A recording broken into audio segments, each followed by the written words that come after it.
You talk a lot about how being plant-based or being vegan really helps with mental health, with depression. Can you touch on that just a little bit? I think, right now, so many people are feeling this. We're alone. We feel like we can't talk to anybody. We're struggling with depression, anxiety, all the things. I mean, without getting to the weeds of like the technicalities of the different enzymes and stuff, there are studies that show that eating a whole food plant-based diet doesn't inhibit your body's access to serotonin levels.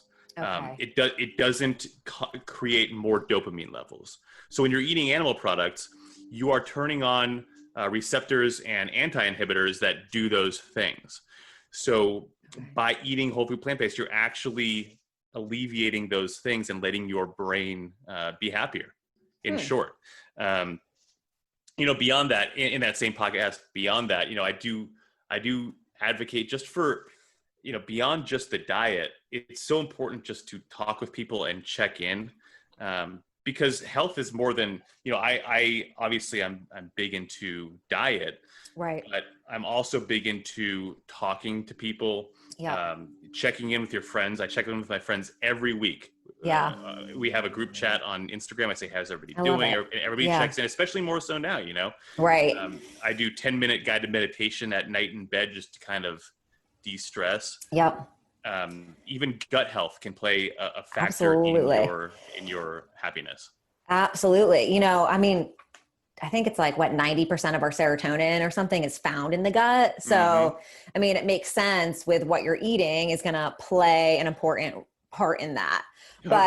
But health, it's all connected, mind, body, mental health, all the things. So you could be eating super healthy leafy greens, but be mean to people or be abusing people, and that's not healthy, and then vice versa too. And gut health, gut health is so important, and it's something that it's one of my biggest passions in the health and nutrition field, just because I think it's underappreciated. So many people don't understand that, the vast majority, between 80 and 90% of your overall immune system derived from your gut health. Right. So, we're talking about COVID. Yeah. If in the fact that you can help fight off some of those viruses, you need to have a healthy gut biome in order to do that.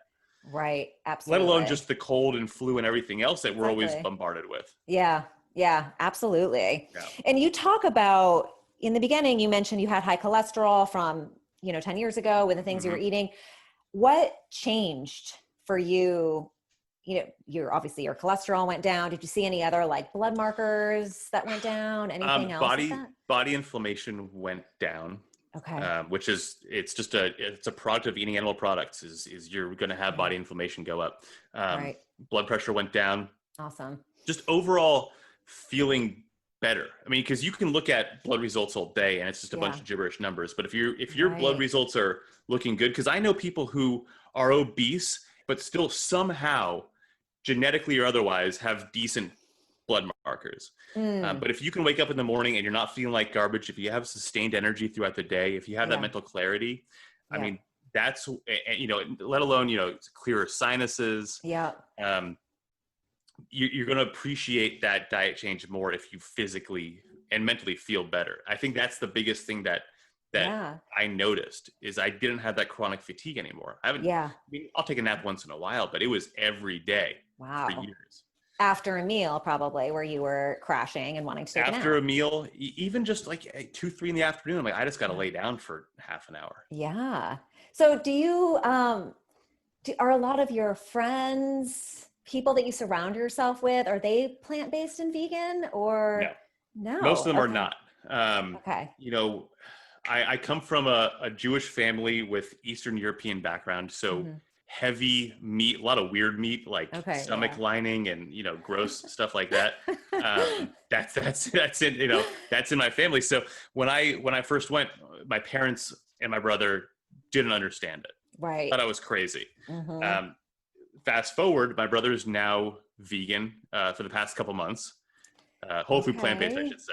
So did you inspire him to? I did. And I mean, for years, I would just throw him, watch this documentary, listen to this podcast.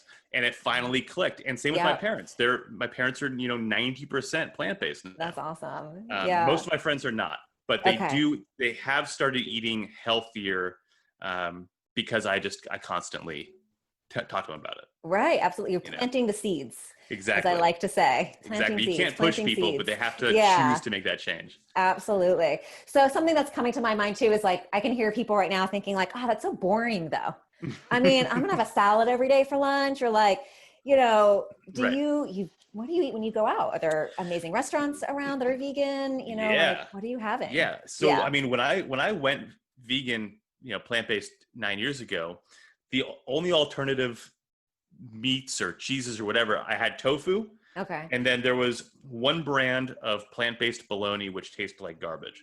I can only imagine. now there is there are so many things now that I have not tried them all, just because there's alternatives for everything. There's unbelievable dairy-free ice cream, plant-based ice cream. Okay. There's Beyond and Impossible burgers and sausages. Yep. There's fake chicken or faux chicken. But do you like the faux chicken? I mean, it depends on how it's prepared, right? Yeah. I mean, there's a place, I'll give a plug to this place in Scottsdale, South Scottsdale, where I am. Okay. They're called Green. Okay. And they do like vegan junk food. So they have this thing called a Big Whack, and it's basically a Big Mac, but it's called plant-based and tastes exactly like a Big Mac.